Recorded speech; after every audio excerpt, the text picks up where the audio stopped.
Hello सुने छियो के बजे छी? यो हमरा नहीं चिन्हे छी। आय हमर कनिया। हाँ कनिया की हाल चाल? यो नहीं ठीक छे। की भेल? मन नहीं लगे छे। से किया?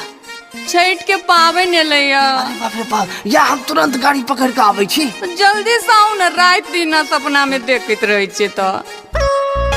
जल्दी से छुट्टी लगाओ, छठ के पर्व मनाओ। या जल्दी से छुट्टी लगाओ, छठ के पर्व मनाओ। खरना से पहले हम हो धले बई गाड़ी, रखने रहब ए रानी पूरा तैयारी। लेने भाई पियाजी नेट वाला साड़ी, लेने भाई पियाजी नेट वाला साड़ी। हाँ रखने रहब ए रानी फूल तैयारी।